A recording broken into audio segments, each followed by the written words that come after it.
Yes, yes. What's going on, guys? My name is Eddie Transcendent, and this is the Tranzcendent Outlook Podcast, where our mission is to highlight and celebrate individuals, businesses, and organizations that are pushing boundaries, overcoming challenges, and creating meaningful impact in their communities and beyond. And today, first of all, I'm hurt. I'm literally hurt. And so if you're watching and you're thinking, what's that thing around his wrist? Yeah, so I got a little burn here. So so don't let that distract you. Other than that, I'm really excited because say again? Dangers of fatherhood. Yeah, man, fatherhood could be very. But what you know what? Let me not say that because it makes it seem like he burned me or something. my son didn't burn me, but serving my son got me burned. In any event, no. Listen, I'm really excited today because today's conversation will be a fun one. Today's conversation will be a different one. I think that we're gonna go in a different route in terms of comparing it to other conversations that I've had in the past with a past guest. And so I'm really excited for it. I don't want to give too much away, but I do want to say that my guest tonight is John Chamberlain. John has been a friend for a few years now. I don't even know. It's been a few years. Yeah, it's been 5 years, maybe 5-6 years. Yeah. We've been talking about doing this particular podcast for probably a good 3 years, 3-4 years. I think that's right. Yeah, because I think it was probably around the time when you adopted your son. Yeah. How many years ago was that? So that was 2023. May of 23. So about 3 years. Yeah, about 3 years. Because I think that was around the time when you kind of came up to me and say, "Hey, I would like to, have this talk, whatever." Yeah. So we've been talking about this talk for 3 years, and so it's been 3 years in the making. So it should be a great talk.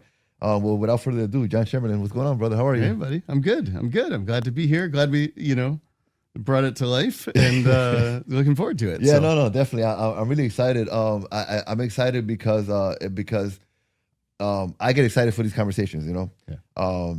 Sometimes it doesn't matter what the conversation is going to be about. I just love talking. I love to learn new things. I love to learn about people and the things that they're doing in their lives, because I feel like in some way, shape, or form, it connects us, right? Yeah. It may be different, but in some way, shape, or form, we can find a way where whatever's going on with you can connect with what I'm doing, And the talks we had, before we turned the cameras on, led me to believe that is true, Yeah. You even talked about your wife, and you said something about Wells Fargo and her, and so she's in banking, and my wife is in banking as well. Right. There you go. And my wife has been in banking for well over 15 years. Wow. So I'm sure that you're probably around the same boat, Yeah. Absolutely. And so that's amazing. But before we get started, tell us a little bit about yourself. Yeah. So I'm a Philly kid. Really? Born in Philadelphia. Okay. Raised in the burbs, but lived there my whole life through college. Okay. And then I kind of wandered for a bit, Yeah. When I finished school, I wasn't quite sure where I was headed. It's funny, as I was thinking about talking to you, I was like, I know that we both have had this kind of like journey piece of things. Yeah. And so I did AmeriCorps after college for a year, and I volunteered. The program I was in was like down south. We were working with different nonprofits, built a Habitat house in Miami. Oh, okay. And we tutored kids in a middle school. And in that year, I was like, nonprofit sector, this is so cool. Yeah. And little did I know, there's a million kinds of nonprofit. Of course, yeah. So, flash forward a few years, I lived in D.C. for a stretch. Loved D.C., but ended up pulling up roots and moving to Connecticut. And just kept kind of traveling and trying to figure out the right thing. And so I've been doing fundraising in nonprofits for like 20 years now. Okay. And, have been a few places. Back around the time my oldest son was born, I was working in an affordable housing nonprofit. Okay. And I was thinking that I'd gotten to a point where something new might be good. And part of what I recognized was the thing that got me most excited was work that had to do with kids, had to do with education. I was like, I'm not necessarily going to be working in a school or at a university or something, but that felt like enough definition to get me to the next step. And so I was at Discovery Museum in Bridgeport for like 5+ years. And I was at the Beardsley Zoo for 3 years, which was great and a lot of fun. Yeah. just so many great people there. What was your first taste of the nonprofit world? So after AmeriCorps, my first kind of real job in nonprofits, I worked at KABOOM, which is a national nonprofit based in DC. And they build playgrounds. They do these all in one day. Yeah. They built a bunch around the area here and nationwide, all over the place. But basically, like KABOOM typically will like match up a corporate funder and somebody like a Boys and Girls Club or a daycare or a school, and that needs a playground. Okay. They'll assign a project manager and they work with kind of both parties to plan towards this big day. And then on one day, 150 volunteers show up and they put the whole playground together. Oh. They pour the footings, they get the surface and set, and the concrete has to set for 48 hours. So that part is the hidden secret of like, oh, the kids don't get to play right then. Yeah. But they cut the ropes 3 days later and that playground is ready to be played on for the next 15, 20 years. And you were doing fundraising there? So there I was on sort of a weird kind of side lane to fundraising where we already had the corporate funders. And the department I was in would call. Okay. So, we would call up, they'd say, oh, the Home Depot in Bridgeport wants to build a playground this year. So I would get Bridgeport. I'd look up as many nonprofits I could find. I'd be calling Caribe and Wakeman and all these places to be like, hi, my name is John. I'm calling from KABOOM. This is not a scam call. We're a nonprofit that builds playgrounds. There's an opportunity. Are you interested in learning more? Yeah. That's interesting. And, given it was like, 2004, 2005, people still picked up the phone for calls like that. We did actually get through, and we would sort of shepherd them through a process. Yeah. And then a site would be selected and the project would go. So that's interesting. That's super. Yeah, the phone calls and emails too. People probably answered emails really good too. Yep. The open rate was probably super high at the time. It was decently high. I think we probably ended up in a lot of spam boxes. Yeah. I think those were already a thing. So yeah. No, but definitely, compared to now, the open rates now are ridiculously low. And so what brought you to Connecticut? So I just, I moved up here with the girlfriend I was dating at the time. Okay. And that ended up going away. I stayed for a job. Yeah. And, a little while later, I went to an after-work tryout for a co-ed softball team. Okay. And I met my wife. She was also trying out. That's awesome. She was trying out at first. I was playing short. Yeah. And we hit it off. So that's so funny because I know a handful of people whose origin story of Connecticut started off the same exact way. Like, hey, I was in a relationship, we came here, it didn't work out, and I stayed here. Yeah. Yeah. No, I'm so glad that in this stretch of time before I met Kim, I didn't know what I was going to do, so I was like, oh, I've always thought the West Coast seemed nice. Maybe I ought to, move on out there and see if I can make it work. Yeah. Maybe I ought to go back to Philly. Maybe DC was the right place. Yeah. But I stayed and, so here, 18 years later, we're married. We've got 3 kids and a foster daughter at home. Yes. And, it's funny how things work out. I want to back up just a little bit, because you were born and raised in Philly. Yeah, you traveled a little bit. Before you started to travel, was there a feeling in you of like, oh man, I'm leaving home? Or was there a feeling of like, I don't want to leave? Like, what was your mindset when leaving home? And I only asked that because I know when I left, joined the Army, and I ended up moving to Louisiana. It was super weird, and I didn't, you know what I mean? I couldn't stop thinking about home, you know what I mean? Yeah. I think growing up, we did a decent amount of travel, like when we would take family vacations. Okay. But nothing like luxurious travel, really. Yeah. So like, my parents both worked but didn't make tons and tons of money. Mm-hmm. We would throw the tent in the family minivan, and we would go out and camp at a campground and do some stuff. Like one year we did a tour of Ohio. So like we went to an amusement park, which my brother and I loved. We probably went to a few historic sites. Yeah. We like stopped by Cleveland and saw an Indians game, now Guardians. You know? So but that was kind of what we would do as a family. So I think that made me Yes. enjoy getting around and seeing different places. And then I know with college, I felt like I wanted to go someplace different from Philly Okay. and just see. And when I was looking at schools, I kind of checked out a bunch of different size places, but the ones I was most interested in were small schools. So I ended up going to Hobart and William Smith, which is like 2,000 students. It's this tiny little liberal arts school, and it's up in this beautiful piece of upstate New York, the Finger Lakes. And when I went and toured campus, we had traveled there some when I was a kid, but I fell in love. And it's such a beautiful place. Okay. And I also got on campus and felt like it was small enough that you could have an identity and know people. Yes. And that proved true. You know, I think I got there and the original thing I was going to study didn't work out quickly, but I was like, I love this place. You know, I'm making the kind of friendships and connections I want. So I was like, I'll figure out that piece. You know? So it sounds like your parents were probably on board with you traveling and yeah, I mean they were, and I think they also were always cautious. So when I was a kid, one of the pieces of my story is when I was 9, I was diagnosed with diabetes. Okay. So I have type 1 diabetes, and actually, it turns out a couple of years later, my brother was diagnosed too. So we both have been able to share our share our notes as we've gone through living with this. But they very much were encouraging when that happened, especially when I first got it, to say, look, this is something you're gonna have to take care of your whole life, but this doesn't need to define you.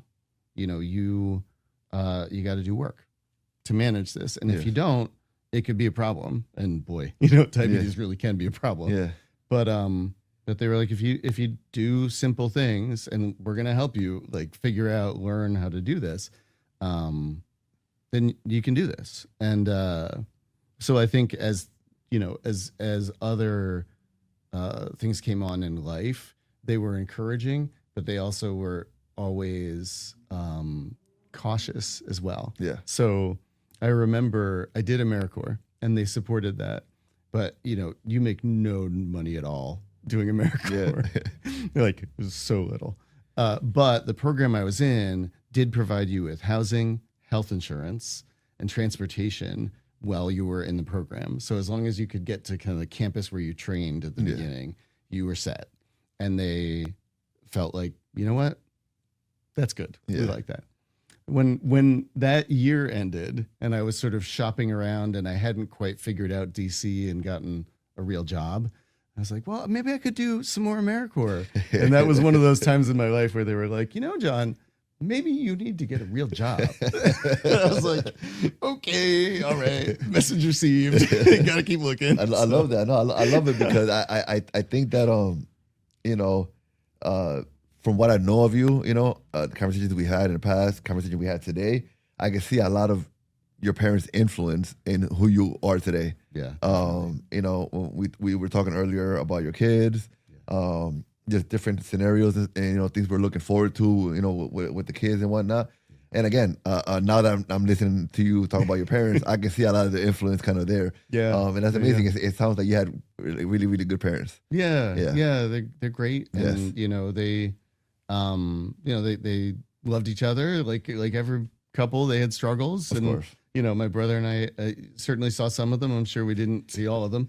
Yeah. But they really, I think, were always very encouraging of both of us. And I know in recent years my mom has said that she felt lucky she had 2 really good boys, and that we, for the most part, enjoyed schoolwork and got good grades and didn't get in much trouble. I think I did a little better at that than my brother. I was like the punk rock brother, and but yeah, and so mom is continuing to do well. She lives down near my brother, and my dad actually passed quite a while ago. It's it was 2004. So, wow. Yeah, so he was young. He had a stroke, and I was 24. Yeah. So, but I think one of the last things that I remember, a little bit to your point about kind of their comfort with travel, was when he passed away, they were actually on a road trip on vacation. They had just met the woman who would become my sister-in-law. Oh, okay. And they left Atlanta. That's where my brother was in grad school. And my dad had a stroke. And within 48 hours, he was gone. Yeah. But one of the last clear memories I have was I had called them up because I'd applied for the job at KABOOM, and I got the offer letter. Yeah. And so I was, on the phone, I was talking to my mom, and, I told her I got the job. It's full time. This is what they offered. Start on such and such a day. And in the background, I could hear my dad, and he's just going, yes, yes, yes. It's like, I think it was him who would be like, maybe you should find a real job. So, That's good. Are you the oldest of the two? No, I'm the younger You're the brother. youngest, I'm the okay. baby brother. You're the baby, yeah. So my bro was already, at Georgia Tech working on his PhD. Yeah. And I was the one that they were like, what's he doing here? You know about this one. You don't know about this one. So now your dad's like, yes, I did good. Yeah. Yes. Yeah. And even 20 something years later, I still feel like that being probably the last time I heard his voice. Yeah. Is a good. It's comforting. Yeah, of course, yeah. How unexpectedly it all happened. Yeah. No. So fast forward, you're I think you said was it a softball game? Yeah. So we tried out for softball. Yeah. It turns out it was not the greatest softball team, but we managed to land 2 spots. Yeah. And in the course of that summer, we started dating. We actually picked up a couple other teams because we were in our 20s and working and. Of course. So, all the driving, all the miles we must have put on cars that year. Yeah. But it was great, and she met my brother, and at that point already his wife, and my mom that summer, and things kind of went from there. So. That's awesome. So you guys were super, I guess, athletic at the time. Yeah, we both. She was like a college athlete playing softball. Oh, she was official. she and her sister both played for Hofstra. Okay. I always enjoyed sports, but I was never particularly good. Yeah. Growing up, Yeah. so I played soccer for a long time. My brother was better at soccer. Yeah. At around 8, I was like, I think I'm interested in playing baseball because we were already collecting baseball cards at that point. Yeah. And I did okay. I was fast. Yeah. So not a great hitter. I pitched a little bit and did okay with that for a while. It was okay in the field. You're like, but, if I could get on base. All I gotta do is hit the ball. All I gotta do is hit the ball and I can get the base. Or just get hit by a pitch. And then I'll steal a base or two and score a run. So, listen, I played baseball my freshman year of high school. I don't know how, but I made it to the baseball team. And I only had one hit the whole season, and it was a foul ball. But let me tell you, when I hit that ball, man. It was in Bridgely Park. I hit the ball so hard, and I thought I hit it. Like I thought I hit it. And I started running. Yeah. I'm running to first base, and all I hear, get your ass back. That was a foul ball.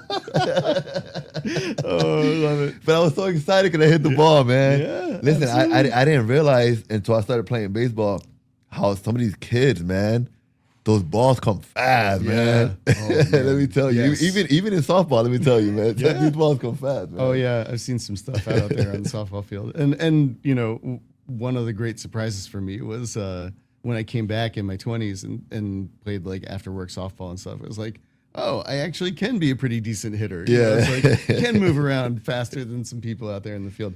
And to your point with like things coming fast, there was a night I was playing in East Haven and it was dusk. Oh God. And I was out there in the outfield and I was in the right spot tracking the ball. And as it hit the horizon, I just lost it. That's it. That's all it takes. Right in the chin. That's all it takes. And I drove myself to Bridgeport Hospital to Yale, New Haven to get a couple stitches down there. So that's crazy. All it takes is that 1 second, not even 1 second, like a 1 millisecond of like you lost it and it's a wrap. Yep. That's crazy. Glove is here, ball straight. Oh man, he didn't get the ball, but the ball got him. Yeah. Oh man. And so was your first taste of nonprofit in Connecticut? Was that Discovery? So no, I when I first got to Connecticut, I bounced around some. So Okay. When I was in DC, I started to apply for things. Try to get on the initial phone interview and be confident, like, yeah, I'm moving to Connecticut. Be there in the end of August. Yeah. So my first job in Connecticut was with Habitat of Coastal Fairfield County. Okay. I just went over and said hey to Ashley, their new ED, last week. So so I was there for only about 6 months, and I was kind of the fundraising assistant. Yeah. And the lady who was running fundraising for them at the time, she and I didn't really mesh. Okay. But I also had kept a little bit of an eye open, and so I found an opportunity, and I worked for these two women who had a consulting company, and they were helping start socially conscious businesses. Okay. Really cool stuff. I learned a ton. I was sort of their back office. They were road warriors, and did that for 2 years. Okay. Around when I met Kim, I worked in solar energy for 2 years. So, wow. So I bounced around, and then I was at Housing Development Fund when we got married, and when Finn arrived, our oldest, and that was that point in my career where I was like doing some really successful grant writing there, learning a lot. Great organization, but at the same time, I felt like there was something, even though I was at a great mission-driven, successful nonprofit, I was like, what would, get me going? And it's like, I think kids are the piece of this sector that I care most deeply about, and here we are about to like welcome a kid. Like, I think that's where I should try to find my next spot. So. Okay. And so when you started looking, that was kind of like at top of mind. Yeah, that was definitely kind of the target area, and I also. Something incredibly appealing when I found the job with Discovery was being able to work in Bridgeport. Kim and I live in Trumbull, and so going from driving down to Stamford to working close by, and then working in Bridgeport, I fell in love with Bridgeport. I mean, there's so much grit and resourcefulness and just good art scene, fun people. It reminds me a lot of the things that I love about growing up in the Philadelphia area. And it's funny because, now where I'm working at Sterling House at Sterling Community Center in Stratford reminds me so much of the suburbs where I grew up. I mean, both are pretty diverse, both in terms of income and race, ethnicity, you name it. Like, yes. And we were talking at some point recently about like how kids think everything's normal. I got to college. My roommate was from rural New Hampshire. And there was a day where he blew my mind because he said, I was friends with the only black kid in my school, and I used to get in a lot of fights because people would pick on him, and I'd stick up for him. I was like, whoa. The only? What do you mean? Go back. The only? Yeah. Like, I hadn't, like, I'd read stories, but it just, I was like, oh God, that's right. That's real. Like, that's how it works. So obviously, probably in Philly, you probably didn't see that at all, in terms of, I mean, I grew up in Bridgeport, so I mean, if anything, it was probably the other way around, right? But so you're working at Discovery, but Discovery is, I mean, it's in Bridgeport, but it's damn near. Yeah, it's right up near the Trumbull line. It's right by the Fairfield line, and now it's part of Sacred Heart. It is, and it's like right by the Fairchild Wheeler golf course, but also that edge of campus. And so, how were you able to kind of get involved in the community? Because that's kind of, it's almost like it's away from the community, right? Yeah, no, and I think that sometimes for the museum can be a bit of a struggle where folks feel like it's almost out in the suburbs. It's not right in downtown. Yeah, and so I know when I was working there were some things programmatically that were done. Like there's an after school program they run called STEM Accelerators that I'm pretty sure is still going strong. And they offer that 1 day a week, and the kids who apply and get bused there instead of home. And so they just arrive at Discovery, and they're there for a couple hours doing cool science stuff. And then, parents come and pick them up. I think there's also a bus that like takes a handful of them back home. Need it. So, but I think Leadership Bridgeport was a big kind of connection point into like taking the bus tour and going around town. Got it. And so the BRBC's Leadership Greater Bridgeport. Yeah. you got involved with that while you were at Discovery. Okay. Yeah. How did you hear about that program? So I had known about it when I first went to Discovery, but I started working there in the summertime back in 2015. Okay. And the program starting in the fall, I was still kind of ramping up into the role, and we were like, okay, maybe we'll do it next year. Yeah. And for a year or two, that sort of happened until I think it was the third time that a class was starting when I was like, look, I got to do this program. I want to do it. Yeah. Because I had started going to BRBC events and sort of seeing the network and wanting to find a way to get better connected to people. Interesting. So, attracted me from this standpoint where when I was even interviewing with them as a candidate, I said, look, I've been doing development work for a while. I know how to write grants, but I'm not from here. I don't have a deep local network. I grew up in a whole different place. So, that's not something I'm going to bring to the table, but I will work my butt off to find people and make connections.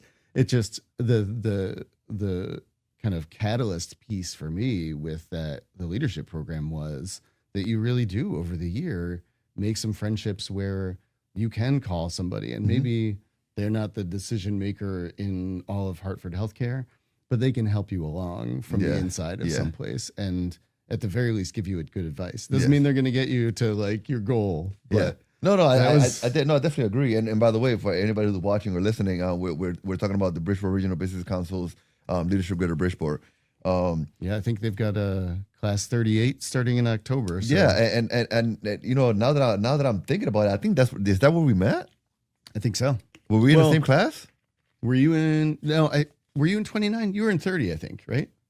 I don't know. I don't remember. I have to look. I have the paper over there. I have my certificate over there. So Natalie and I and Amanda Meeson were all in class 29. Okay, so no. So I think you were a year or maybe two. Yeah, I'm gonna be a year after that. Yeah. Were you in class with Erica? No, was I? No, I don't think so. I don't think so. Oh, I'm so bad. It's funny because it's like I have a good memory for some things and for other things I don't. Well, we've both stayed involved with it. So when you kind of keep helping out with board stuff and showing up, it's like you get to know these classes after yours. And it does get foggy for me sometimes too. It's definitely super foggy. I mean, I know that through the program, I met a lot of great people like Natalie, like Erica, and on and on and on. We spoke earlier about Sarah Mahdi. I believe I met her through the program as well. So many people, so many great people. So we're talking about that particular program. And so was that program kind of like what catapulted you into really getting, more involved in the community in Bridgeport? I think so. Yeah. I mean, it really gave me a deeper understanding of some of the kind of dynamics in the city. Yes. And some of the challenges that crossed, between different organizations. And so, I think through completing Leadership Greater Bridgeport, one of the people I got to know was Gwen Brantley, who runs Access Education Services. Okay. And, she and I and some others, Robin at Housatonic Community College, worked on getting the STEM ecosystem started. And that ran for a bunch of years, trying to kind of bring together different people, working on science-related activities to better kind of map that piece and let kids, who love that stuff, make leaps from, someplace like, maybe the experimental or the invention club at their school to like, how do they get a peek at Fairchild Wheeler or, kind of build their pathways or make them a little smoother. Yeah. So. No, that's great. That's amazing. I'm thinking. I'm as you're talking. I'm thinking of how I got. I think Carolyn Gonzalez. Do you know Carolyn Gonzalez? Maybe. Yeah, she was the one that kind of told me about LGB, and then I went in there and spoke to what's her name? Oh man, this is escaping me now. Erin Mercedes. Yes, Erin, and then she kind of told me about everything, and I for me I feel like that was, because you're talking about your perspective coming in, growing up in Philly and all that, coming here, and then LGB helping you kind of really understand a lot about how Bridgeport runs, and and you talked about the bus tour and everything.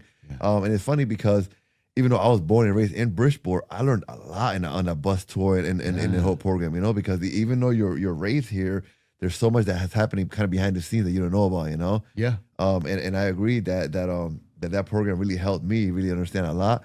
And those connections that you make too, I think that's probably the most important part. Yeah. Last night I had here in the studio, I had the Puerto Rican Parade of Fairfield Counties. I saw Royal that on your Court. social media. Yeah, I had the Royal Court here, and I interviewed all of them. We did like separate 15-minute interviews. It was a lot of fun. The girls were a lot of fun. Oh my gosh, that sounds amazing. But my main thing, my main message for them was, hey, listen, make sure that you keep connecting. You keep networking, connecting. You just never know. You guys are young. You guys are 13, 15, 16. You're gonna meet somebody this year that you might see again in 10 years. And they may be, your access to a particular, job or who knows what it is, right? And so just never turn down an opportunity to meet somebody and networking. And I think that's what LGB did for me, just the opportunity to meet different people. Because again, you just never know where you're going to see these people again. Even you and I were talking earlier, your boss now, just meeting her years ago. It's just a beautiful thing. And so I think that the program for me, one of the main things was the networking part. You just getting to meet a lot of people. I think it's a beautiful thing. Yeah, no, I completely agree. And I think, right off the bat for me, within the program year, there were some connections that became really strong. So like Natalie and I struck up a friendship early. And Kelvin as well, because the two of them were really, and they were, early days of Downtown Thursdays. Oh, and I was like, these guys are so cool. I just, I want to stay as close as I can to what they're doing. I'm sure there's going to be more cool stuff to find out about. And yet Amanda, my current boss, she and I were friends, but we sort of casually stayed in contact. And because of it, I became more and more aware of Sterling Community Center. Like I'd see all the fun pictures from their summer camp, and I was like, this place seems really cool. But I didn't know a ton. And when I ended up working there, that started, at the time I was at Beardsley Zoo, she had posted this job opportunity, and she sent me a message through LinkedIn and said, hey, I'd love if you would consider sharing this with your network. And I said, of course. And you're like, no, I'm taking it. I was like, look, I am absolutely going to share this with my network because I want you guys to find somebody amazing. I've become a fan of your organization. Yes. And I was like, but I want you to know, I'm also going to apply. So you'll be getting that in the next day or so. And she was like, oh, really? So, it went from there. But it is, I think you do run into, as much as we both were struggling to think of like who was and wasn't in our class. I was at a BRBC event recently, and I saw a classmate I haven't seen in a few years. And she looked great. I didn't actually recognize her right off the bat.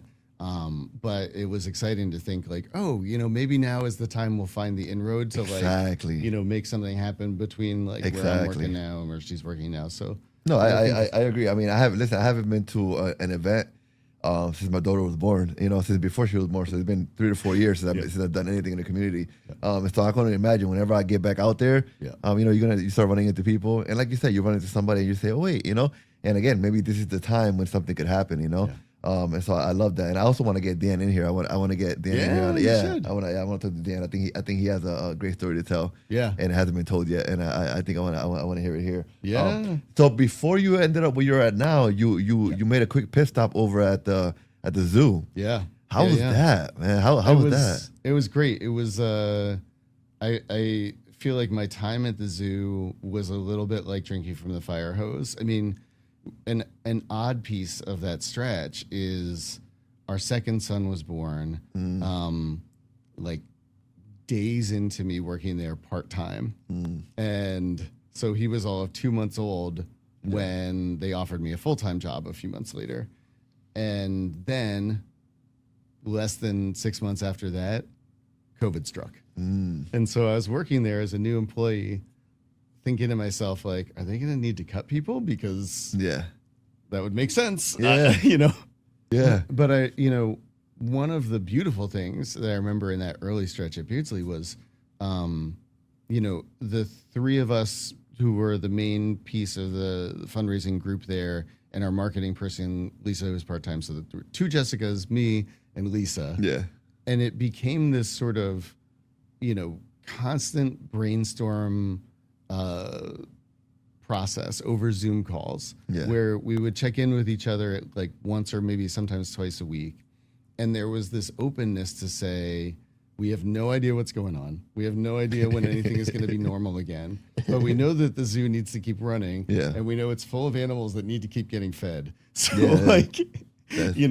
what are we going to do? And, we did a Zoom trivia night, and we tried, and for a couple of years did wild wine in a box where people could pay. Then they would get a whole bunch of local beer and wine and like some other stuff. And then the band that would usually play would be playing over Zoom. And like I've seen in other nonprofits, it was also lovely to see the way that the community of supporters that care about the Beardsley Zoo or care about the animals or whatever it is, one day I picked up the phone and a woman was calling from somewhere up near Danbury, and she had seen a news article about something going on at our zoo, and she was calling to make sure that she was sending a donation to the right place. And she said, essentially, like, I'm going to give $200, but I don't even know if I'll be here this time next year. But I care about the animals. And I saw this, and I know everybody's just trying to make it work right now. And so I want to send you guys a little money to help the zoo keep doing what you guys do. And I was like, that's incredible. Like this, what a beautiful thing. Yeah. And, people react that way. They see a need and they say like, okay, I could do a little something. And, but the folks there, that team at the zoo, they're so dedicated. The educators and the animal care folks, so many of them kind of chose to go after a kind of work that is often like super competitive to get into in schools and programs. And in a lot of places like zoos may not pay the greatest, but they are dedicated to the mission of, protecting wildlife, of taking care of the animals that are in this place that are their responsibility. It's a neat place, and they're crazy awesome volunteers there, which is true at my current role too. But the folks, if you're at the zoo wandering around and someone's showing you the skull of a meerkat or something, a good bit of the time that's a volunteer. And there are some folks who are retirees or whatever, but they pour their heart into helping people connect and educating kids, and it's really cool. So that was definitely an interesting time to be working there. Then with with that plus COVID, that was definitely. I mean, I'm thinking as you're talking, I'm thinking about COVID and all the things we did, with GBLN and just different things, just to try to keep things going and still try to host events, Zoom events, and just try to keep things going and hopefully give people things to do while they're home and whatnot, Yeah, and fundraising was definitely super difficult around that time too. It was challenging, but we were open quick because it was an open air facility. Okay. But for a long stretch of time, all the staff that were on site, we'd get up from our desks around noon and go out and wipe down surfaces that people would be touching in the zoo. Oh, okay. So my group would go from our offices up to like by the front gate and spray and wipe down. Just like. And eventually they realized that wasn't how COVID was going to get to people. But no, listen, I go to the gym every morning, and I remember when the gym opened back up, and they had people working around the clock wiping everything down, man. And they had little stations with wipes everywhere. It was pretty extra. Yeah. So you leave there, and you go over to Stratford. Yeah. Sterling Community Center. Yeah. So it was November of 22. Yes. I started there. So coming up on 4 years soon, and it's been great. So my role at the zoo, I was doing almost exclusively a lot of the time grant writing. Yeah. And that was the particular need that they had. It was really a niche that I knew coming out of Discovery. It was something I could specialize and do well for somebody. And actually, there were a lot of kinds of opportunities. So it was nice to have somebody like me trying to, use the knowledge of the zoo's staff to respond to these oddball applications and opportunities that fit. But when I saw that job posting that Amanda was asking me to share, what appealed with Sterling Community Center was the ability to do a broad set of fundraising work. And boy, oh boy, does this place have it. So we've got a crazy summer camp that's got 300 kids running all over the place for 8 weeks this summer. Usually it's 9. And we also have Stratford's busiest food pantry. We've got recreational soccer and travel soccer. We've got an after school program that kids get bused from Stratford schools to, K through 8 kids every day of the week. It's a busy, hopping place housed in a historic mansion in downtown Stratford. So it's been serving Stratford since the 1930s, since the Depression. How many kids would you say you are coming through those doors on a regular basis in the summer? So in the summer, there are about 300 kids in camp, and then about 60 staff that join our team to make that all go. So during all year round, the permanent staff is somewhere around 22, something like that. Yeah. So we triple during the summer. And then there's a whole contingent of teens who are like counselors in training and junior counselors that are sort of semi-staff, helping kids get to the bathroom and moving stuff all over campus all summer long. Doing a lot of lifting and moving and. So it's definitely a lot going on in the summer over our summer. Yeah. So compared to the regular school year, So in the school year, it's a little bit slower in some ways. The after school program starts right around 3:30. Okay. Depending on school buses and how soon they get there. Kids kind of arrive between 3:30 and 4 and can get picked up as late as 6, and that's about 120 kids every day. Of the school year. And on half days, which for some odd reason Stratford has a lot of, they start at noon, and so it's sort of that the youth development team is always giving us a heads up, okay, Thursday is a half day. So that's going on 3 days a week. Our food pantry is open for people to shop, so they can come. We moved the time block so that if people have different schedules, they can find the day that works for them. But also the food pantry does 2 delivery programs, one for homebound seniors in Stratford and one that goes to Stratford schools for kids that really depend on school lunch and breakfast.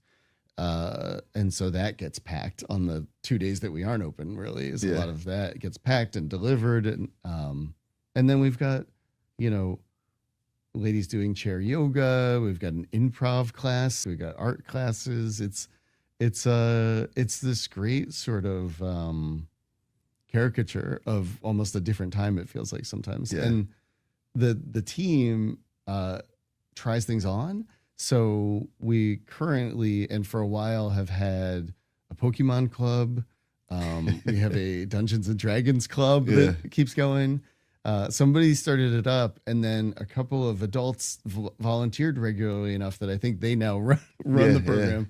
But it's great, and the kids who want that, it's such a niche, and they've got a safe place to show up and do it. The lights are on, it's warm, so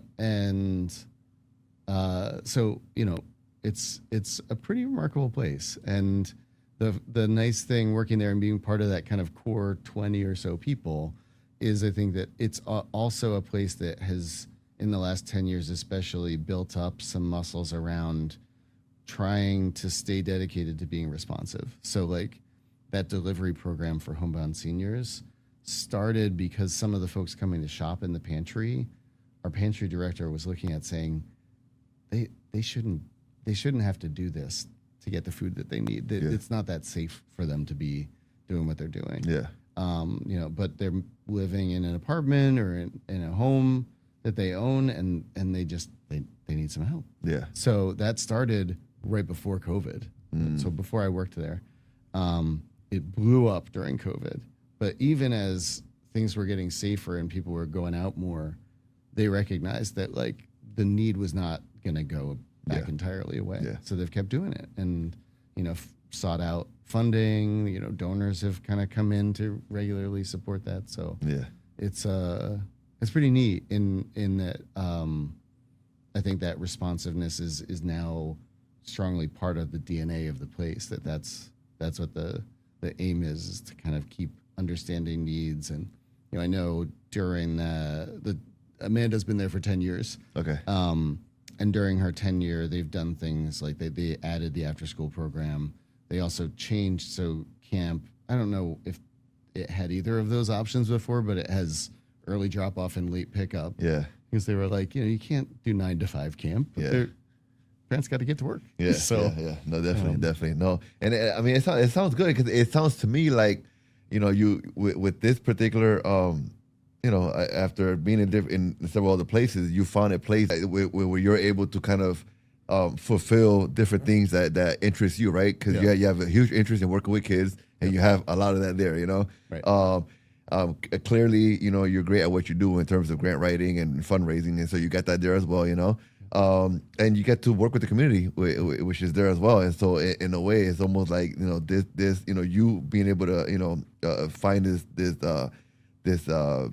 position has helped you, and in a way, it's great because it sounds like it's one of those things where you wake up in the morning and you're excited to go to work, and it's something I talk about a lot, just being able to live a life where you're able to wake up in the morning and kind of be excited in a way, like, hey, I'm going to go to work and I get to do, the things that I like to do. I get to be around people who I like to be around, Yeah. And it sounds like you get to do a lot of that, Yeah.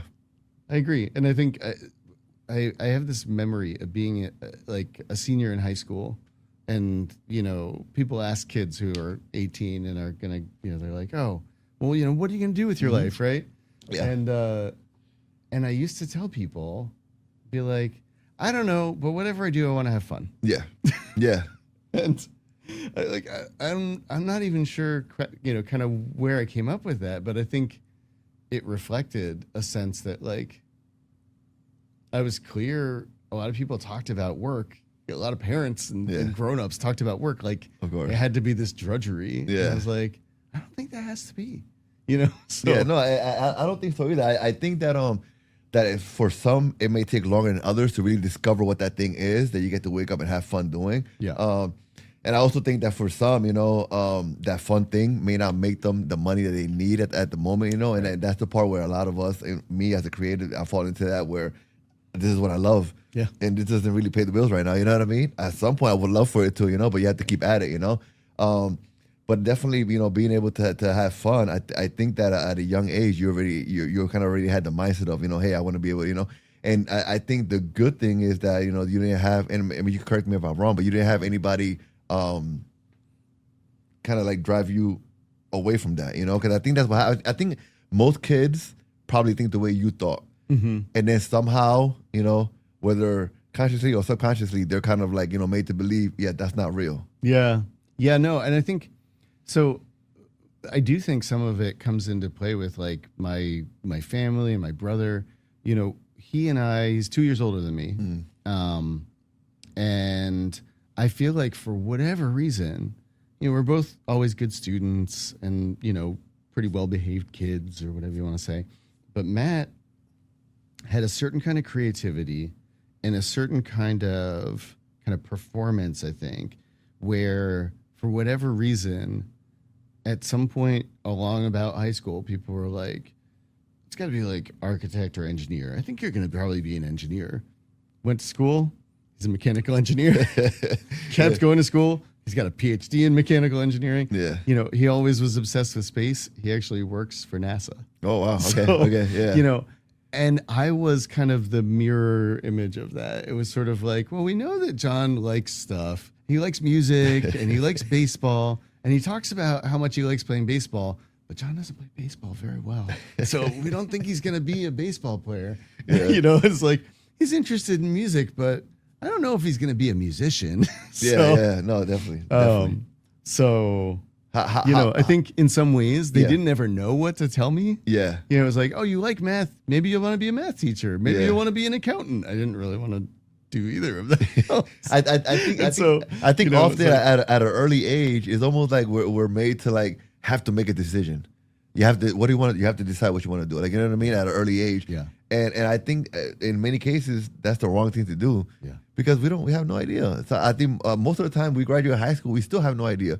We're in college, we still have no idea. We're still trying to figure it out, you know. Yeah. And then we may get pressure to do something we don't want to do, and then that's what we end up working jobs that we don't want to work, you know. Yeah. How has that translated into fatherhood in terms of how you talk to your kids, or how you know, in some way, shape, or form? I mean, I know a lot of them, you know, most of them are younger. Yeah. But you have an 11-year-old, right? Yeah. So we have an 11-year-old, and I think, our kids, we got 3 boys, Okay. 11, 6, 5, and we have a foster daughter who's 1. She'll be 2 in October. Okay. And so with Finn, our oldest, I think that what I try to do is to be observant about things that he seems to really get excited about, and to just sort of make comments that I guess a little different than what my brother maybe heard of, like, oh, you're going to be an engineer. Yeah.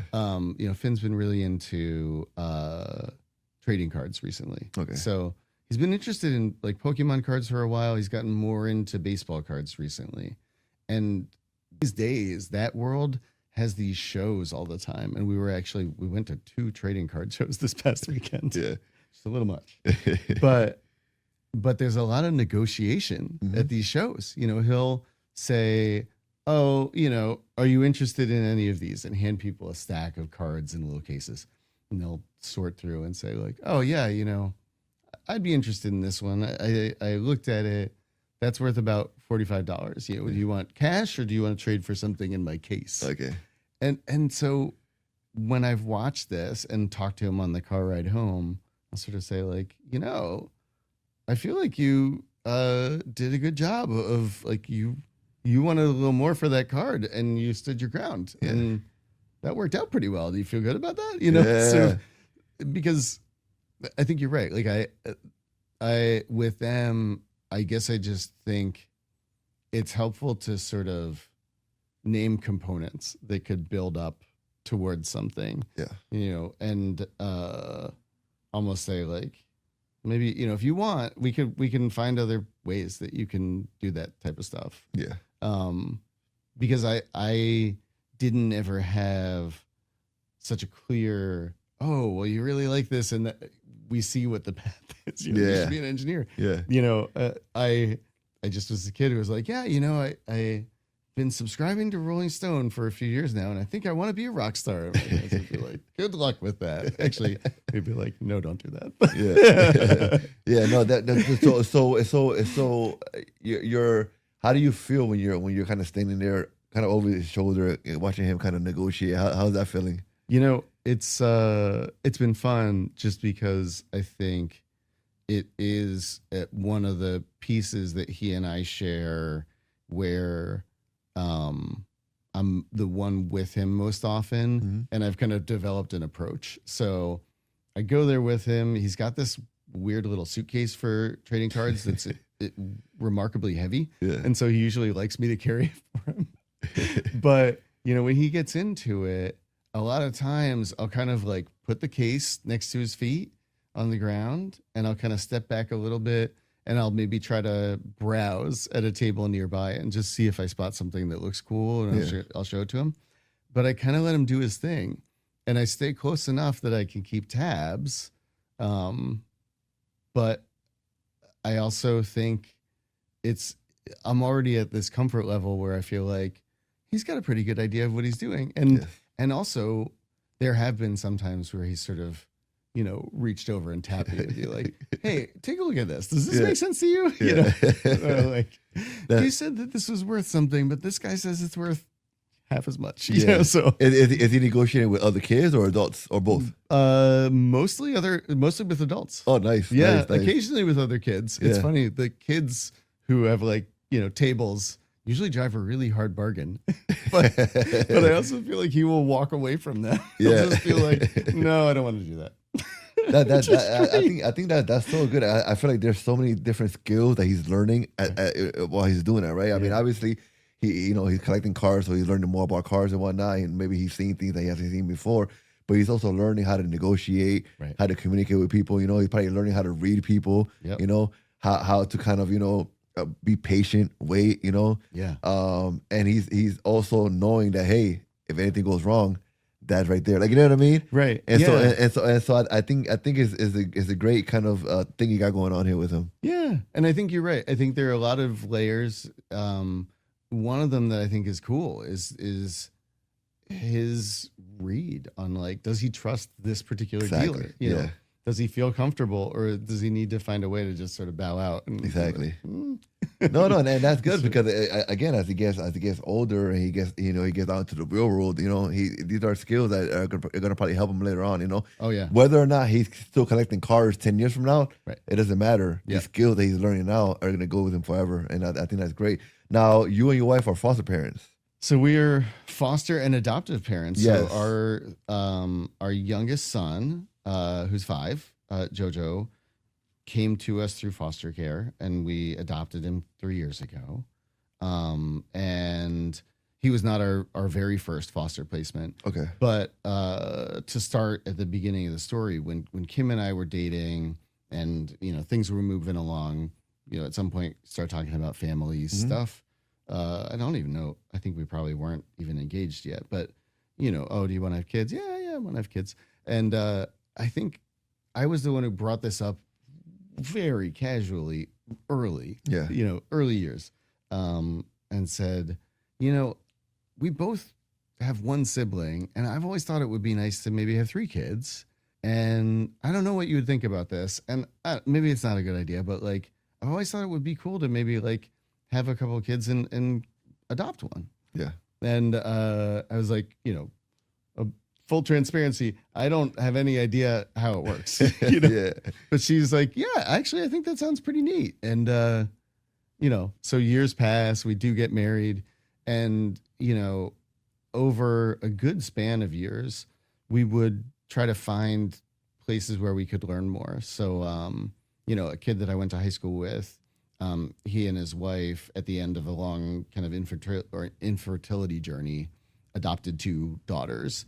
And he professionally was doing writing in his day job. So he was kept a blog for a while about their journey. And I learned a bunch just by reading his stuff. Yeah. But we also called them up at one point and chatted for an hour or so. And they just sort of said, ask us anything. And similarly, for a while, we were going to a church in Monroe, and the priest who was at that church, and his wife, who was also a priest who had a different parish, were foster parents to many kids. Okay. And had, I think at that point, maybe 4 that they had adopted along the way. And so, we would occasionally pepper Father Kurt with some questions. They now live out in Wyoming. I think it's Wyoming. And that to us was so important because you hear the good and the bad. Yes, and people would sort of point out things to, ask for us to ask each other and to think through, sort of like, if you're serious about this, just consider this. And even once we started to get into it, I remember talking to a parent at a after-school event for Finn, and she had 2 daughters they had adopted through foster care. And she sort of blurted out unsolicited advice, but I was ready for it. I was like, I want to listen to whatever this lady has to say. Yeah. And she said, the people who work at DCF are so dedicated and they're so overloaded. And the system is quirky, and there are things that you won't like about the way that it works. But she's like, the hardest piece for her that she had to get used to is that things just don't always connect the way you hope that they might, or you feel like they should. Yeah. She's like, that's just the way the system is. And if you know that going in, and it proved to be something that at certain points, like I would bring up to Kim after we got off a call and found out about some weird delay or some paperwork or process. Because we started to learn about DCF after our first biological son was born. Okay. And before Kim was pregnant with Jack, our second son. And then we found out that she was pregnant. And we actually had to kind of put our training on hold. Okay. Because they said, you cannot be a newly licensed foster home until your new baby is 6 months old. 6 months, okay. At least that was the rule at the time. Yeah. And so I said earlier, timeline-wise, Jack arrives and then COVID arrives. True. Yes, so we jumped back in and we were trained in the first Zoom class that DCF offered. Okay. Which ended up being great for us because we would get a sitter and they would watch baby Jack and Finn, and we would go downstairs for a 2-hour session once a week for 8 or 10 weeks. Yeah. And, we kind of, that worked really well for our working parent lives, and so we made it through and got licensed, and we had one very brief respite placement. And it was right around the holidays of 2020. He was with us for 48 hours.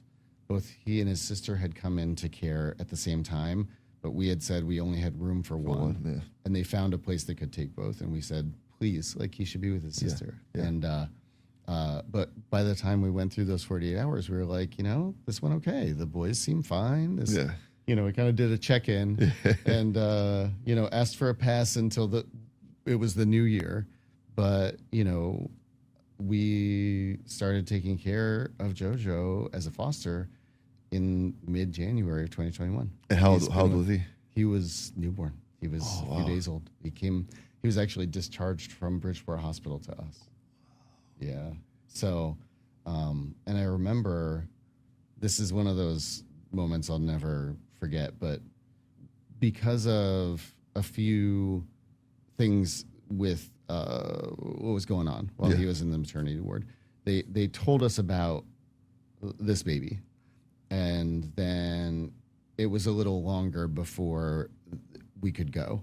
And so Kim got a call during a work day, and she was able to go and just see him. And he was discharged a day or two later. But I couldn't make it. I had to go home to the other 2 boys. Yeah. And she sent me a text, a picture with her holding him. And she said, "What do you think?" And, it was like, when the other 2 boys came out and did delivery, it's just like, he's beautiful. Yeah. And I think he's amazing, and can't wait to meet him. Yeah. And I think that is to me one of the hardest to describe dimensions of the foster care challenge, is that for me, I know, you can't stop your built-in wired instincts to attach and to care. And the system can feel dangerous in that way. We have friends that we met through those licensing classes that had a daughter, a foster daughter, that came as a baby to them and ultimately went to biological family after living with them for almost 2.5 years. And it was heartbreaking. Yeah. And the DCF in Connecticut, their mandate by law is that reunification with biological family is the gold standard. Yes. And there are times where I think, if workers were able to be fully candid, they'd say, that doesn't make any sense in this one situation, right? Yeah. But I get why it's that way. I feel like that's sort of how it maybe needs to be.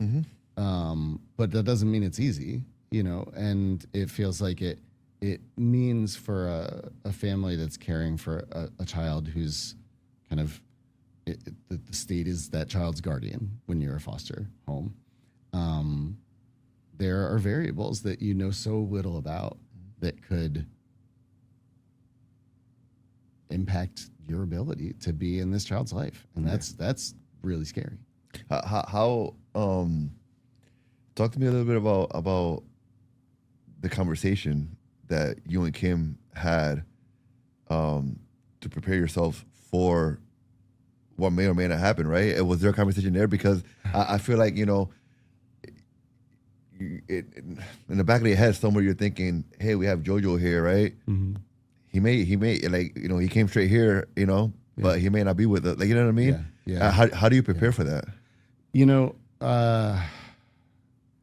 I think there's a piece of the whole thing where it may be almost a little bit, maybe in some ways it's easier on parents that, kind of pay attention in the training piece. Yeah. Because they are very upfront about the, how the system works and what its priorities are. And I actually, one of the things I've said to many people over the years is I feel like Connecticut DCF's training to me was very good. A lot of it is about trauma. And that to me makes sense because so many of the kids who are in care aren't babies being released from the maternity ward. They have been present for some piece of the situation that has led to them being taken from their biological family. And that can have all kinds of impacts on, how they act, how they can connect with the people in a new setting. And so they need to train people because the class, they don't know if, Kim and I, in this funny reality, knowing other foster families, I feel like when we talk to folks who don't take part in foster care, it's not uncommon for people to say, oh, this is such an amazing thing that you guys do. And I appreciate that. And I agree and I recognize that. But also in the foster community, we look at other folks and at some of the things that they say yes to that we haven't, at least at this point. Yeah. And we're like, oh gosh, that seems way harder than, because there are folks that have kids coming in and out of their house all the time on emergency placements or, who are absolutely throwing their arms around those tough cases with teenage kids who, might have gotten beaten up or all kinds of stuff. And to us that, it's like, we've had a few different kids come into our home, but that's a piece of the picture that's like, gosh, that's really hard. Yeah, I think it's almost natural for some of us to feel that way about certain things, right? Mm-hmm. I think that sometimes it's hard for us to realize what we do, what we've done, and when other people kind of call it out, it's something that's hard to accept because you're like, oh, what? I'm just doing this, This just comes natural to me, Yeah. And so I can kind of understand where you're coming from, but I still think that what you guys do is amazing. I agree with them. I told you before the cameras were turned on that my aunt, she passed away 20 years ago. But before she passed away, for a while she was doing, the same. She was a foster parent and we would come over and they would have different kids there from time to time. And sometimes we'll come over and you tend to kind of get, connected to some of these kids, right? Because they're around for a little while. And so I remember, seeing that and not really understanding at the time what was happening. Yeah. But looking back at it now, thinking about how amazing it was what she was doing, taking, in a way, kind of like random kids, just coming into your house and really just like taking them in and so much so that she ended up adopting, my cousin Fabian. And so, just thinking about that, I feel like it is an amazing thing what you and your wife are doing because it's something that a lot of us talk about because my wife and I have talked about it. Yeah. But it's a huge step. Yeah. Well, and I also, one of the things I've said a lot when, Kim and I will go on social media and put ourselves out there and say, if you're thinking about this and you want to talk to somebody, hit me up. Yeah. Send me a DM. We'll find a time to talk to you. Yeah. Because I absolutely mean that. I would always be happy to tell people whatever I could about our experience. That's all I can really give them. Of course. But she and I have also had conversations that sound a little like we're currently at our foster daughter. So we have 4 kids in our house, which is, I know, probably to many people who watch this a little crazy. Yeah. But I think that's capacity. And I've said to Kim once or twice, half joking, like, well, maybe one day if we're empty nesters and these 4 have all moved along, yeah, maybe we'll decide at that point we just want to, have a kid come and go from time to time. Yes. And we'll see what that's like. And she's like, no, at that point we're gonna sell the house and move to Florida. Well, I travel the globe. I think what really makes it amazing is that you and Kim are doing this while also balancing your careers, right? You haven't let go of that, right? Yeah. And I think that's important because it allows you to still be you. It allows you to still kind of pursue the things that you want to pursue, and her the same thing, within her career. Yeah. While also, being the help that you are not only to your own children, but again to your foster daughter, and your adopted son.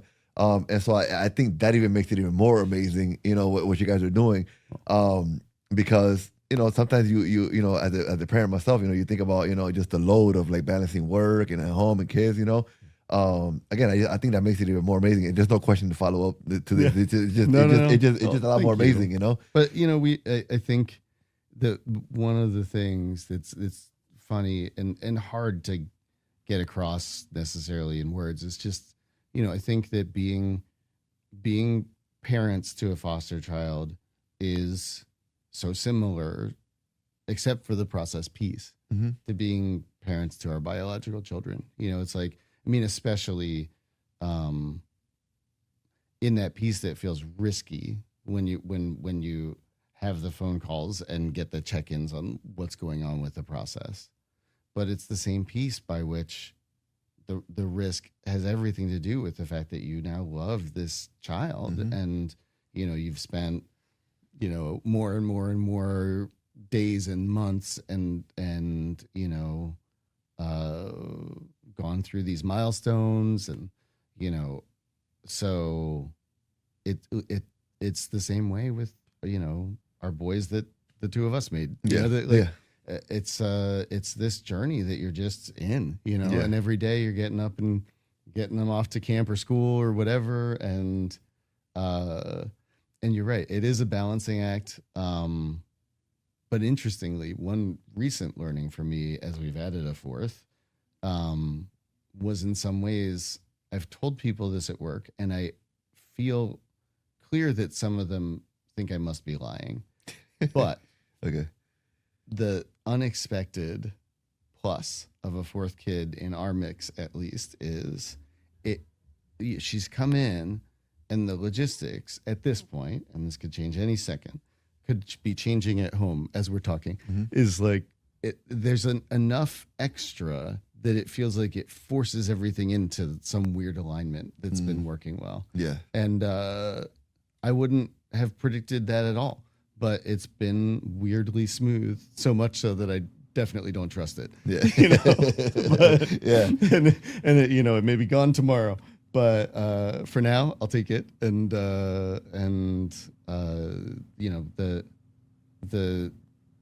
the funny piece of the 6 humans in our house is that the 5 of us who were there before she came along have all just gelled around this new person. And in the first days, I said to my wife, this little baby might get really overwhelmed. Yeah. Like these 3 big boys running around all over the place, like Tasmanian devils. And no, not at all. She's just unfazed. She just moves through. Yeah, does her little things. I think it's amazing what we as humans are capable of. Yeah. And most of the time we don't know what we're capable of until it's right in front of us and we have to kind of handle it. And I think that's what we're talking about in terms of like the 4th one comes. It's 6 now, and somehow it just gels together. Yeah.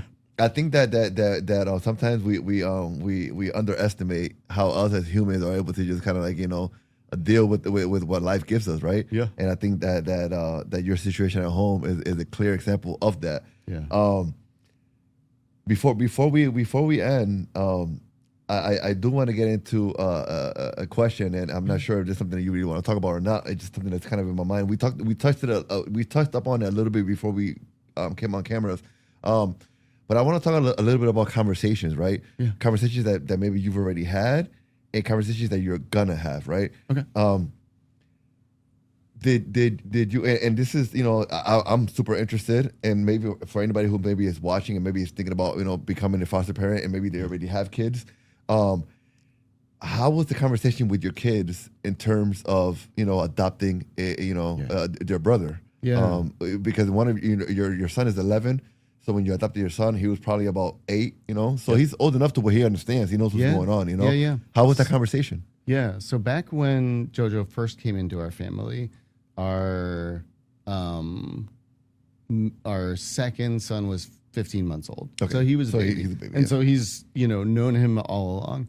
But he also is enough older that at points he started asking questions, why does Jojo not look like us? So our youngest son has dark skin and curly hair, and very understandable kid questions. And our older son, who was 5 when Jojo first arrived, had a fair number of questions, and also has had times where the process. We have had placements other than our current foster daughter and our adopted son.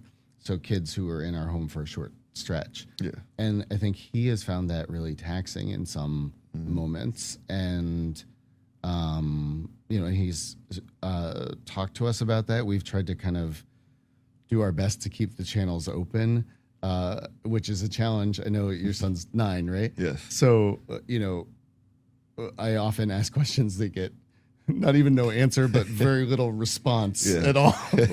hello. It's like, anyone in there? But I think with the kind of piece where we're thinking about somebody new come into the mix, or like what this could mean, I think Kim and I both have tried to be a mix of kind of intentional about seeking out conversation and accepting if there's not a lot of feedback at that moment, but that maybe it could come back up 6 hours later or a few days later or whenever. And also really trying to, as best we can, embrace when a question does come from them, to sort of engage with it and say, oh, that's a great question. Like, let's talk about that. Okay. And, one of the things we've seen, we had this amazing opportunity earlier this year where we ended up going to Yankee Stadium in connection to the Savannah Bananas. I saw that. And they do a lot. They have this charity called Bananas Foster, and at every game they raise funds that go to help support foster families. Okay. So cool. And they celebrate a foster family on the field at each game that they do. And we got to be that family at Yankee Stadium, which was nuts. It was just like we could have a whole other conversation about that crazy, crazy day. Yeah. But one of the things that brought really and clearly into my picture is there's a whole set of kind of resources to try to help foster families and adoptive families kind of normalize the conversation, whether that's, storybooks where there's adoption going on with a character, or storybooks where a character asks why their sister or brother doesn't look like them, or things like that. Yeah. That, really do often are written by families that have gone through this to try to say, read them this book when they're still too young to ask the questions themselves, and just get it into the mix so that it is less of, it doesn't have to be some big, heavy, earth-shaking thing. Yeah. A lot of it can kind of be little pieces that kind of clarify or adjust, or sort of hopefully also sometimes put their minds at ease, because I think I think to me, belonging and acceptance and trust are such important pieces of how, we all feel like we know that we have balance in life, right? And I think as parents, the best thing we can do is to kind of hopefully have them feel like home and us in their lives is something that's synonymous with balance and safety and belonging and encouragement. It's like so. I like the strategy. I like the strategy more of like, hey, talk to them. Obviously they're younger, so they may or may not. And I get it because my son sometimes just and I'm like, no response. Oh, okay, got it. But also kind of just keeping your ears open to whenever a question does come. Make sure you're ready to talk to them. Because you want to make sure that they understand that and that they feel comfortable talking to you, right? I think that's super important now, and even when they get older. Do you feel that you learn anything about yourself through the adoption process? That perhaps it was different from having your two sons. Yeah. I think. I think first off, I think that parenting has been just a constant barrage of lessons, of course. Humility and also we were talking about parents earlier and how I might answer a question and it makes you say I think that probably is something you saw a lot when you were growing up. But I also feel like there have been shocking moments where I'm doing something or saying something and I just suddenly snap into awareness of like, oh my God, I am being my dad in this situation. Hopefully sometimes in a good way, also sometimes not in the greatest way. But, I do think that the adoption journey and the foster journey, both to me, has been a test of Kim's and my ability to support one another and to kind of approach the process team or process piece as a team. So like we might finish a call with the caseworker or whoever and try to be sure we've got time to be able to touch base for 5 minutes and just feel like, are you okay? Are you okay? Were there any surprises for you there? Or is that what you were expecting? Because there's so much with that kind of piece. Is like, are we where we thought we were, or is there something different than we knew? But I feel like it has been a reminder of the resilience that I think we all hold. And it's like kids are so strong in their resilience, but I think that, through, support networks like family, through conversations, it's, I think when talking to people, considering the idea of moving ahead with a process, it's been often something that is reassuring to me and reminds me of when we were in that time and kind of makes me reflect on how far we've come. And there's so much that really is the same as quote unquote, our biological kids, our own kids, it's like they're our own kids beyond a really quick moment. So, it's that can feel super scary. But it also sort of feels like I don't want to in any way try to dampen that impulse. I think that feels like the right way to go. It's just like, all right, they're ours until like somebody rips them away. No, definitely.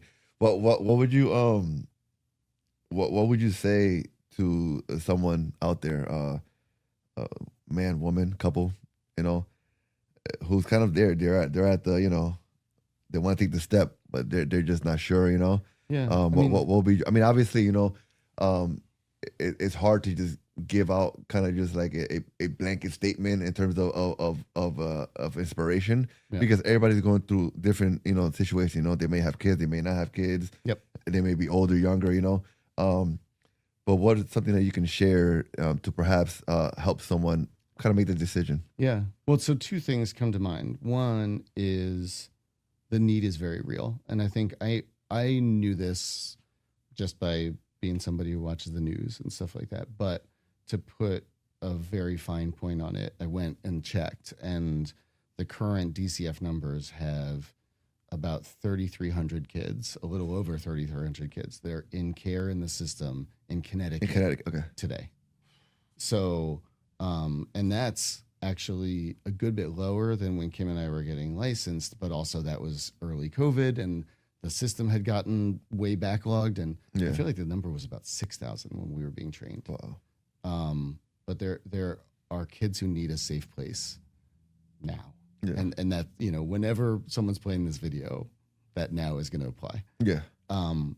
So the need is very real. But I also would say, and I do think this is more on the angle of encouraging people to at least look into the possibility.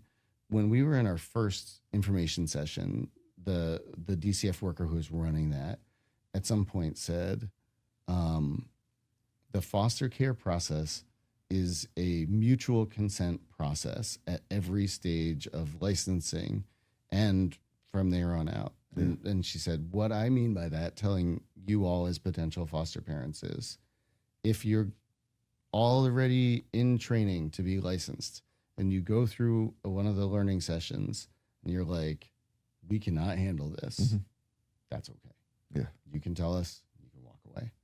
If you can't handle it, you should tell us. Yeah. And you should walk away. Yeah. Of you course, know? yeah. And she's like, and likewise, you all need to trust that if that licensing process is moving along and we see something where we're like, these people should not be foster parents. Yes, I love that. We should be telling you, maybe you should find a different way to help, you know? I don't think that they actually do that very much, but it really did stick with me just because it felt like that was the right way to orient us at the table, to say, like, you know, keep moving along, but no, this isn't for everybody. Yeah. But I do think it's more doable and more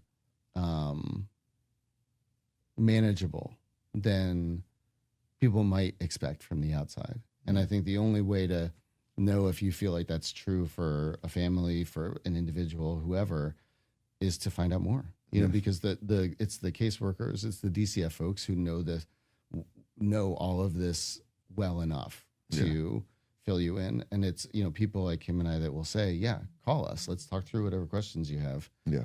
And, you know, that's where you got to go. So that makes a whole lot of sense. And I love the whole idea of like, hey, listen, like, even if you're 3/4 of the way done with this, you know, if you don't think so, I think it's best that you just, you know, that you be true to yourself and true to us, because like you said, you know, there's many kids who need this, but they also need, you know, foster parents who actually want to do it, right? Because you don't want to get caught in the middle ground there. And I get it. We're gonna get out of here. I know it's getting late. But before I let you go, I do have a couple of questions that I asked all my guests before they leave. And the first question is, what's your favorite dish? Oh, my favorite dish. You know, for a long time, I would say pierogies. I don't eat pierogies very much. Okay. But they're good. Good food. Do you have a particular place where you can get those? Oh, man. I haven't tried to go there in a while, but there was this place in Shelton right by that. There's like a natural market, and there was a pierogi place. Yeah. If it's closed, it's my fault because I haven't been going. But what's your favorite song at the moment? Ooh, favorite song at the moment. There's this song that my oldest son, introduced and is our riding to camp song called Gut Genug. It's like German. Yeah. It's really good. It's got a good beat. I don't know. Gut Genug means good enough. I don't know what any of the other lyrics mean. So. John, listen, thank you so much for coming over. I know it's getting late. We got to get out of here.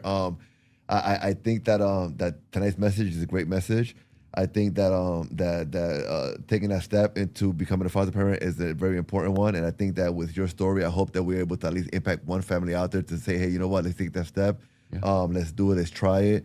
You know, the least the worst that can happen is you try it and you say, you know what, this is not for me. But at least you tried and you gave another child out there an opportunity to perhaps have a happy ending to whatever they're going through. And so I do appreciate you coming here. Yeah. My doors here are open for you whenever you want to come here and talk more about whatever you want to talk about. You got it. We'll definitely do it. If you're still watching, please go down to the description and you'll find their information on how to get in contact with John in case you have any questions, in case you want to make that step and you just don't know who to talk to. John has said already that he's more than willing to have a conversation with you and to help you kind of, get through the process of thinking about whether or not you want to do it. So please make sure you go down there. You also find information on the Sterling House. Is it Sterling House or Sterling Community Center? So it used to be, right? Yeah, in 24, we rebranded the organization to be Sterling Community Center, but the house is always called Sterling House. And a lot of folks in the area know it best as Sterling House. So. And so the information will be down in the description. Please make sure that you go down there, check them out, and see how you can help. Maybe you can come volunteer. Maybe you can send your kids there. Or maybe if you don't have time, maybe you have a couple of extra dollars, you can send them over, and I'm sure they'll be able to put those into good use. John, again, thank you so much. Thank you, my friend. I appreciate you. Yes. And guys, don't forget, be transcendent.